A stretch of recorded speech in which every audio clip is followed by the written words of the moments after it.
Join Emery first team manager Chris Search following a disappointing afternoon here in Oxford, a 5-0 defeat. Searchy, just how do you assess that one?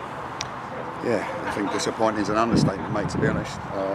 Credit to Oxford, I thought they totally dominated us. First half, run us into the ground.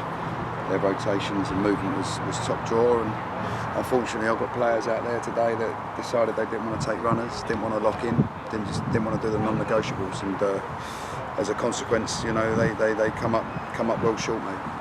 It's unacceptable. I can only apologise to the people that travelled to watch.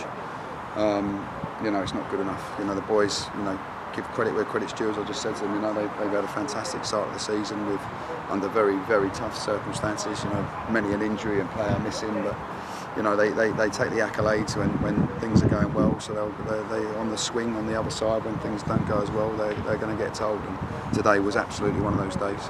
You know, poor every department. You know, if I had the squad, then I could probably make a change in every single position, and not one person can come knocking on my door and moaning, and that's the truth. So yeah, a bad day at the office. You know, we had certain targets. As I said to the group for each month. You know, we can still achieve that target if we get results against Ebbsfleet and Chelmsford. So, you know, it's not going to be the end of the world if we go and do that. But there's a reaction needed. Obviously, it wasn't the ideal start. I think conceding after just 35 seconds. You know, what do you make of that? So you never want to concede that early, do you?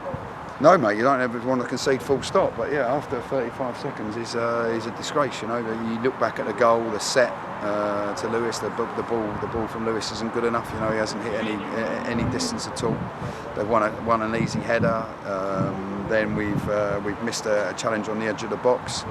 Their guys moved the ball quite well and dispatched it in the bottom corner. So, but you know, it's absolutely avoidable. You know, we clear our lines better from a set with 50 yards up the pitch.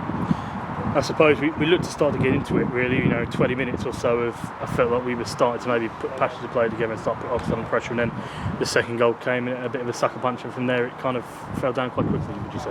Yeah, I don't know if we was getting into it. I think that was always in control. In all honesty, we might have had glimpses of moments, but again, you know, you look back at the second goal. You know, it's back to that old word, mate, naive. You know, and that's pretty much where we went today. You know, I needed maturity, and I needed you know, grit. That's what we've been showing in the last 3 games, and today it was absolutely everything but. You know, it was a poor performance and really, really disappointing. You know, I thought the group had learned and had sort of gelled and come together, and we'd got rid of those naive performances. But as you say, you know, second goal, then the third followed pretty quickly, and then it's a case of a little bit of damage limitation, but it also gave us an opportunity to blood some of the youngsters, you know, so see what they've got about them. You know, the senior players, as you've seen many a time, you know, Man U have gone through this transition at the moment, and there's lots of the call to give the youngsters a chance, because with the youngsters, they will run around, they'll give you what's expected. You know, I just said to the group in there, you know, average footballer has the football for 3 minutes in a 90 minutes match. So that's 87 minutes of without the ball, that you're working out of possession or working for your teammate to help him influence the game. And unfortunately today, too many of my boys, or every single one of them players today, wasn't good enough for the 87 minutes without the ball. And even when we had the ball, probably for the 3 minutes each individually, they weren't good enough as well. You know, it's an absolute cluster. So yeah, really, really disappointing, mate. And obviously you touched on the youth, and maybe that was a positive today. It was Callum Nolden or Ginge. I think this is his first appearance in the National League South, and kind of a baptism of the fire. I suppose you're not going to change the game at 5 down, but how A, impressive you've been with him coming in at pre-season, and B, how pleased are you, another one of our youth lads that you've obviously brought in as well, to get his first minutes in the National League? Yeah, no, it's great for Callum. You know, he's come in pre-season, done really well, had a superb game against East Thurrock pre-season. So, you know, it's a case of trying to give these guys the opportunity. You know, I've always said if they're good enough, they're old enough, doesn't matter to me, you know, like, and Callum's certainly one that's going to be good for the future. You know, it's nice for him to get some minutes today. Of course, it would be nice under better circumstances, but, you know, many a time people have been given opportunities in tricky circumstances and had to stand there, be counted, and come out the other side and end up with an opportunity. So, you know, Callum was thrown in, done nothing wrong. You know, it's great for him. I'm delighted that he got some minutes.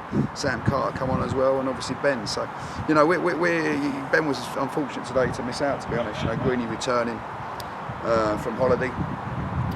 So Ben stepped down to the bench, but you know, again, when he came on today, I thought he was excellent. So unfortunate to miss out, but you know, it gives us opportunities. I think next week we're going to be full strength. The squad's going to be back. Skip's definitely back. Louis definitely back. I'm hoping, and I spoke to Blackie yesterday. Blackie's going to be back on Tuesday for training. So yeah, we're back to where we need to be, which will be, after today's performance, will be much needed, a much needed boost. We touched on that before the game. We were chatting off pitch. I think we've had 5 senior players missing for the last 2 games or 3 games now. That's obviously Ryan, obviously because of circumstances out of his now control. Greeny as well, Pollock and Louis, and I forgot Jaden, of course, to the leg. I forgot about Jaden. How pleased are you then that those 5 are going to be back? Because I think there was maybe a session of tiredness. You know, a lot of those players have now played 90 minutes back. You know, Saturday, Tuesday, Saturday. We've only one training session in between that. Is that part of the factor today? Yeah, I think it's important that they're back. You know, we needed bodies around the group. You know, I'm not. You know, as I said, credit where credit's due. What they've achieved has been remarkable. You know, really, really good. But as I said to them, you're only as good as your last performance, and today was shocking.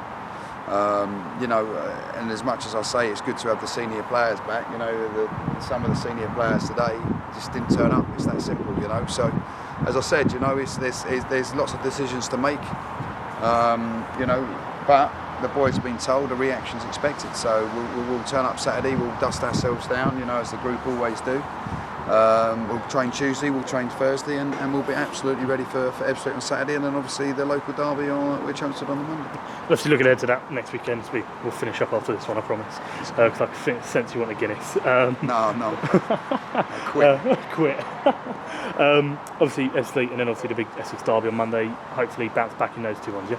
Yeah, I have to, mate. There's a reaction needed. It's simple as that. You know, I challenge the senior players in my group. It's all right for us to come out here as managers, and you know, I'll take responsibility when I can take responsibility. Today for me, it's down to the boys. Their lack of work rate, their lack of application, lack of desire. I can't give them that. You know, I could have set up any formation today. If they go out and apply themselves like that and have to show that heart and that character they've done today, they're not going to get anything from any football match at this level. It's that simple, you know. It's not acceptable. They've been told that. So yeah, it's up to me now to try and dust them boys down. And as I said, I've asked the boys within the group, the senior players, to have our back a little bit, you know, to take responsibility within the group to make sure that this doesn't happen again. You know, we as I say, we set up how we set up today. I don't look at it as a negative how we set up. I felt it was the right shape, but irrelevant to that.